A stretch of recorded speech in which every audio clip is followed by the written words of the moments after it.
वाली को जब मार दिया था, अब वो प्रसंग सुनिए ध्यान से कि वाली को जब मारा था तो वाली ने बड़े सारे प्रश्न रखे थे और बहुत सटीक सटीक प्रश्न रखे थे। वाली ने तारा से भगवान का गुणगान करते समय एक बात बोली थी, रामो विग्रहवान धर्म। अगर धर्म का कोई मूर्तिमान स्वरूप है तो वो भगवान श्री रामचंद्र है और कोई नहीं है। ऐसा उसने तारा को, जो उनकी पत्नी थी, उनको ग्लोरीफाई करते हुए एक बार बताया था। जब ये ग्लोरिफिकेशन किया था ना, तो ये ग्लोरिफिकेशन का आशीर्वाद था कि भगवान श्री राम का तीर लगा था वाली को, क्योंकि भगवान राम का तीर भी प्राप्त करना इतना आसान नहीं है। क्योंकि थोड़ा सा भी अगर किसी ने अप्रिसिएशन भी रखा है भगवान के प्रति ना, तो भी भगवान क्या करेंगे, उस पर कृपा करते ही करते हैं। बट नो डाउट कहानी आगे बढ़ती है। तो जब भगवान श्री राम मार देते हैं वाली को ना, तो वाली मृत्युशैया पे है, लेकिन वाली जाते जाते कुछ ऐसी बातें करता है जो बड़े धर्म के बड़े बड़े सिद्धांत बोलती है।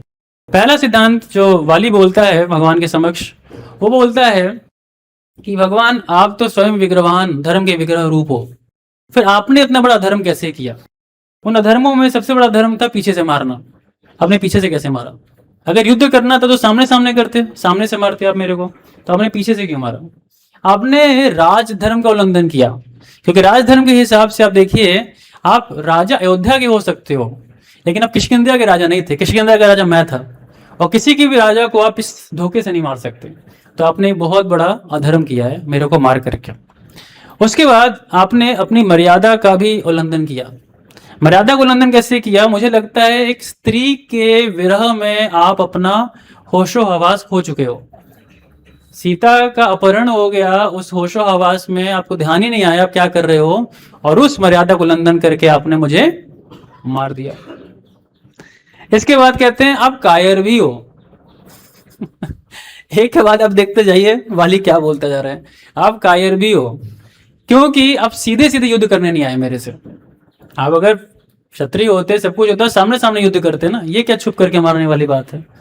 और ऐसे पता नहीं बहुत सारे, करीब 12-13 बहुत सारे उन्होंने बोला। ये अपने आप में बहुत लंबा प्रसंग है बताने के लिए। अब भगवान ने सबको बहुत ध्यानपूर्वक सुना और भगवान ने एक एक करके उसका उत्तर देना शुरू किया। भगवान ने बोला कि तुम किष्किंधा राज्य की बात करते हो, ये किष्किंधा राज्य आता किसके अंदर है? देखो, ये किष्किंधा राज्य अयोध्या के अंदर आता है, और जो अयोध्या का चक्रवर्ती सम्राट है वो भरत है। और एक चक्रवर्ती सम्राट होता है, उसके अंदर बहुत सारे राजा होते हैं, तो तुम उनमें से एक राजा हो किष्किंधा के। और जो भरत चित्रकूट में मिला था, और जब मैंने चित्रकूट में अपनी पादुकाएं भरत को दी थी, तब भरत ने मुझे ये दायित्व सौंपा था कि आप जो दंडकारण्य है, जो पूरा ये जंगल है, उसका भार आप संभालो, और आप जाकर के यहाँ पे देखना सब सही सलामत हो रहा है कि नहीं।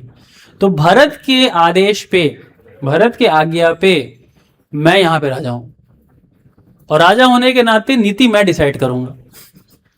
नीति तुम नहीं डिसाइड करोगे कि किसको कैसे मारना है कैसे नहीं मारना है। तो राजा होने के नाते नीति मैंने डिसाइड की, और इसलिए मैंने तुम्हें मारा। तो पहली बात, पहला आंसर ये।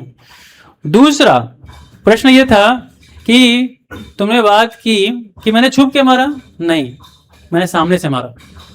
लेकिन मेरा स्वरूप ऐसा था, भगवान का जो रूप था ना, बताते हैं ऐसा था कि वो एक, जैसे कृष्ण, भगवान कृष्ण है ना, इज लाइक डार्क ब्लू, मेघ श्याम के समान है भगवान। थोड़ा सा एक काले बादल में ब्लूइश टच आता है ना, वैसा है।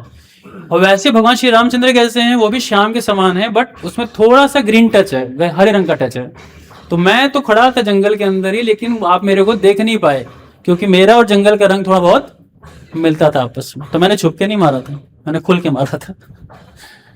और तुम बात करते हो कि मेरी पत्नी सीता के उसमें होकर के मैंने मारा था, तो तुम इतनी नैतिकता बातें कर कैसे सकते हो? तुमने क्या किया था? तुमने भी तो अपने भाई की पत्नी को यही किया ना। और नैतिकता की बात करें अगर, तो सबसे बड़ी चीज यह है कि रावण जब मेरी पत्नी को उठा के ले जा रहा था, तो तुमने उसको रोका नहीं। तुमको रोकना चाहिए था। तुम इसलिए नहीं रोके क्योंकि वो काम तुम खुद कर रहे हो। जो वो काम तुम खुद कर रहे हो, तुम इसीलिए सच के साथ नहीं खड़े हो सकते। समझ रहे हैं? नैतिकता की बातें करना बहुत आसान है, लेकिन नैतिक होना इतना आसान नहीं है, क्योंकि तुम नैतिकता का खुद पालन नहीं किए थे, इसलिए तुम कैसे नैतिकता की बातें कर सकते हो। तीसरा, अब इसके बाद ऐसे प्रश्न उत्तर ऐसे चल रहा है, तो उसने अगला प्रश्न इसने बोला, इन्होंने बोला सुग्रीव वाली ने, कि हम तो वानर हैं। हम तो वानर है ना, हम तो वानर है। नैतिकता तो मनुष्य के ऊपर अप्लाई होती है ना, वानरों के ऊपर थोड़ी अप्लाई होती है। अब वानरों के ऊपर थोड़ी इसको अप्लाई करोगे। भगवान ने बोले वाह, कभी तो तुम मनुष्य हो, कभी तुम वानर हो। तुम कब मनुष्य हो जाओगे, कब वानर हो जाओगे पता नहीं। लेकिन चलो तुम वानर भी हो, तो वानर का शिकार करते समय कभी वानर से पूछा नहीं जाता है कि तुम मारे कि ना मारे। बात समझ रहे हैं आप? कभी ऐसे शेर का शिकार करने का, हाथी का शिकार करने का, उससे बोले अरे हाथी थोड़ा तुम भी तीर धनुष उठा लो, शेर तुम भी तीर धनुष उठा लो, दोनों युद्ध करेंगे फिर मारेंगे, ऐसा नहीं होता है। तो ये डिसाइड कर लो कि मनुष्य हो कि वानर हो। वाली की बोलती बंद एकदम, समझ में आया एक के बाद एक करते हुए। और फिर करते करते भगवान ने बहुत सारे तर्कों को काटा, अंत में जाके वाली ने शरणागति ली भगवान की। और फिर जब शरणागति ली तो भगवान ने उसको क्षमा भी किया वाली को, और बोला कि तुम्हारी अच्छी गति होगी क्योंकि तुम मेरे द्वारा मारे गए हो, इसीलिए तुम्हारी गति खराब नहीं होगी, गति अच्छी होगी।